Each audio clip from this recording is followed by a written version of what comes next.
Welcome to Insider's Playbook from Senior Tennis Unpacked.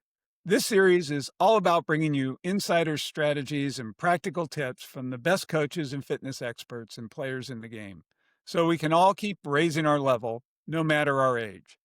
I'm your host, Mike Rogers, a senior tennis player, myself chasing my own improvement while competing in leagues and tournaments.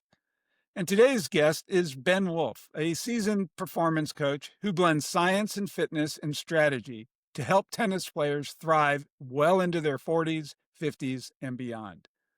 Through Wolfe Tennis Performance, he's guided athletes in building mental toughness, preventing injuries, and staying competitive while enjoying the game they love. In this conversation, Ben will walk us through the warm-up routine senior players need to protect their bodies, stay healthy, and step on court ready to play their best tennis. Ben, welcome to Insider's Playbook. Great to have Happy to you. be here, Mike. Thank you. Appreciate it. Well, I know this probably might be an obvious question, but there's a lot of times I just get to the court and I go and start my 5-minute warm-up, Yeah. with a short court. Yeah. But why is doing something before we get on the court really important? It's a really good question. And I think that I want to start with the premise that the more you move on the court, the more important warm up is. Okay. So I took some of my students, they were going to play for my high school team, middle school. I was interviewing people in my book in Florida, and the head of Saddlebrook invited me and some kids to go for a few days. So I took them and we watched Zverev hit. Uh-huh. And actually we didn't, because it took him 30 minutes to warm up. He didn't hit a ball for 30 minutes and we kind of had to go.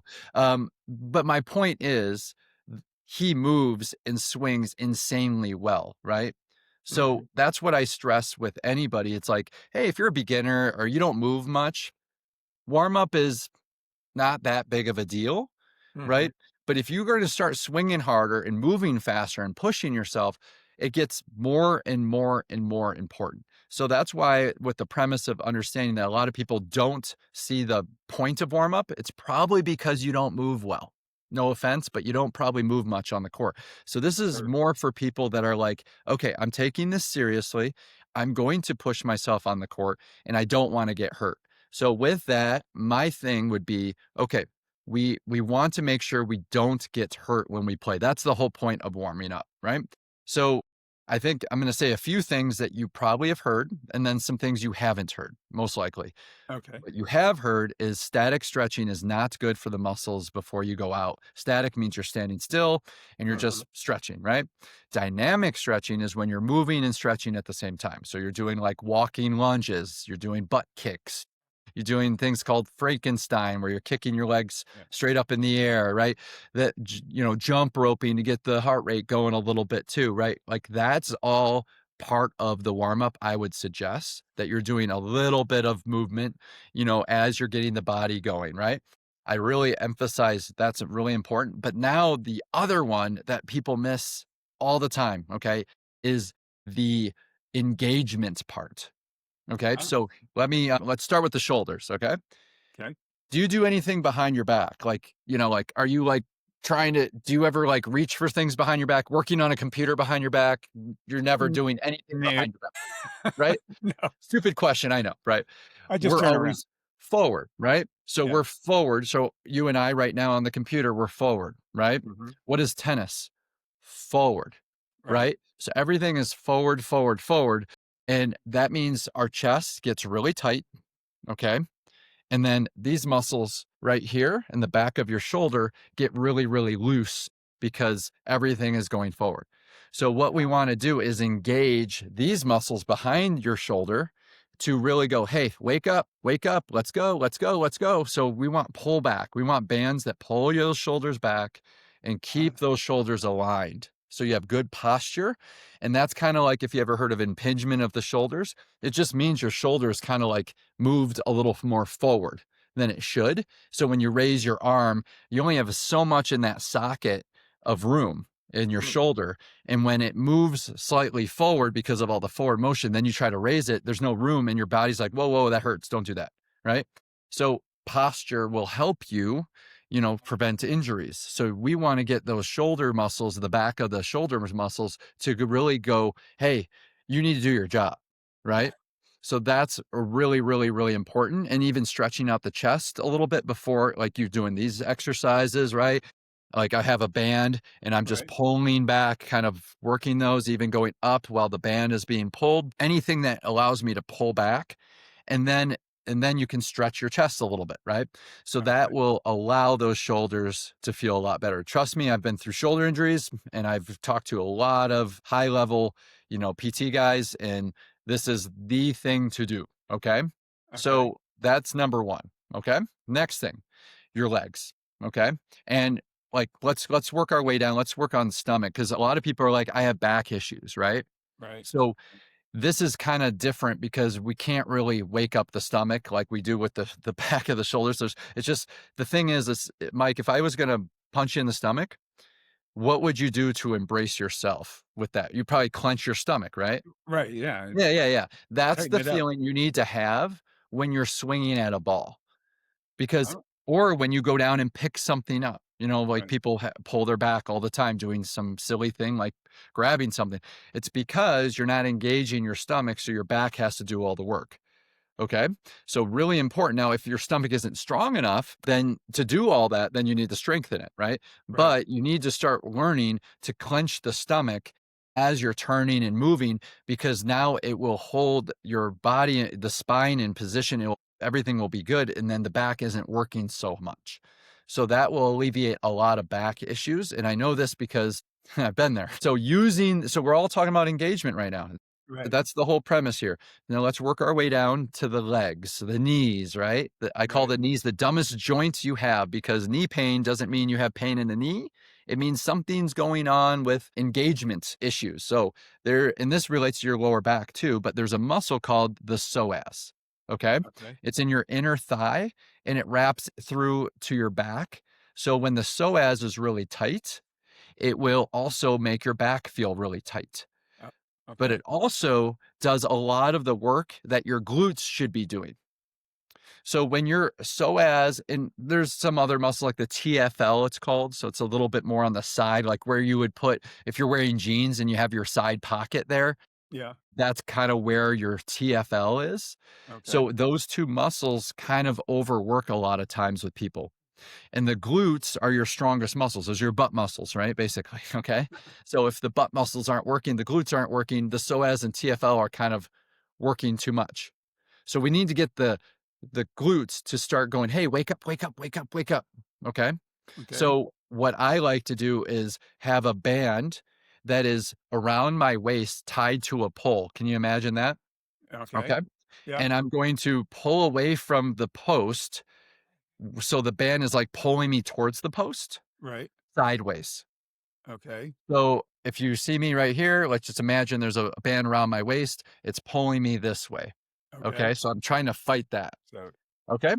And all I'm trying to do is just do some like lunges basically with okay. one leg lunge, where I'm holding that position, trying to fight that push where Right. my glutes have to start working. Okay. Okay. Because let me give you an example why this is so important. Okay. So if I say flex your bicep, you know, Right. and then flex your tricep at the same time, Nope. you Can't do can't, that. it's all like, it's impossible. Right. And then if you flex your tricep, you can't flex your bicep anymore. So when one is engaged, the other can't. Okay. Okay. So if the psoas and TFL are on, then the other ones can't really work. So you're trying to work at the glutes so then the psoas can relax and go, okay, the glutes are working, the glutes are working. Okay. Okay. So there's a deeper end to this where you might have to do some releases on your psoas, like a lacrosse ball, and like get in there and loosen it up before you start the glute activation. Okay. But the idea here is now you have your engine, which is your glutes, firing. And that's where you get your speed and your strength from. And just to give you an example, I've been through all this. Okay. I used to, in my 20s, my max squat was 325. Not that big of a deal. I'm just giving you a number. Okay. But Okay. like now I'm 42. So 20 years, about 20 years later, all right, I'm squatting that at least 5 reps, because Okay. now for the first time in my life, my glutes are working more. Okay. It's always been my psoas Right. pulling, and I had knee issues, all these knee issues, right? But now I can feel the difference because when your glutes work, now everything else can do its job at a capacity that it can handle. Okay. So Okay. you'll see that. So that's kind of the main idea here is we need to get dynamic stretching going just to loosen up the muscles, right? You've Right. heard that before. But then the next thing is engagement. Back of the shoulder, right? But remember to use the stomach, and then let's get those glutes activated so that the psoas and TFL aren't working so much so that you can stay injury free on the court. That is how you would warm up. So, okay. So, and I could see, doing that for, 30 minutes like Zarev, but is there like an abbreviated version you can do? So if you got to the court and you had 10 minutes before you went That's on, all I use. That's really? all I do. Yeah. I mean, the only thing I might add is a psoas release, before, or Okay. I can do that on the court. That doesn't take long. It's like 30 seconds on each side of your leg to put a lacrosse ball, lay down, face down, and feel the push into the psoas area. You can look up like kind of where it is, but you'll get the idea. There's tons of Right. information on psoas release. But anyways, I would say that, you're taking a band, you're putting it on the post, right? And you're doing your upper body. You're doing 10 reps here, and then you go up. That's 10 reps. And then you go the other side, 10 reps, go Okay. up, 10 reps. And now you put the band around your waist. You're doing, 10 reps of the lunge on both sides. So you're getting the glutes going. And this is after your dynamic warm up of what, 5 minutes? Great. So you could do this, like you said, no more than 10 minutes. And it's like a no brainer. I have players in their 20s that I hit with, and like it would take them to get hurt before they would listen to me. Now they're doing this stuff like Right. with me to warm up. Well, same with us senior players Yeah, yeah. Like they're because like, "Oh, I'm fine, I'm fine." And I'm only then playing doubles. right. So I get it, but I think this is good for like overall your whole body because when you walk off the court, your glutes are still working, right? Like Right. all those things and your posture is better because it's what you do off the court that's going to translate to on the court. So it's going to really help you on both ends Right. because if your glutes aren't firing on the court, it might not be a big deal, doubles. But what if you go for a hike with Right. your grandkids or something, right? And then all of a sudden you're trying to do something else and all of a sudden you have knee issues. But if you Mhm. start doing the activation stuff, you're like, "Oh, I'm using the right muscles. I can start doing other things too." So that Sure. might be more motivating than just thinking of it as a short term, like just for playing doubles kind of thing, right? Right. Right. Well, and it sounds easy enough where you just basically need a resistance band Yeah. Two that's resistance bands. simple to carry in your bag. One a Right. little thicker for the waist, and Okay. then one, really thin for the shoulder muscles, and that's it. Real easy, okay? I guess that's a heck of a lot better than the 4 Advil stretching routine that I I do. love it.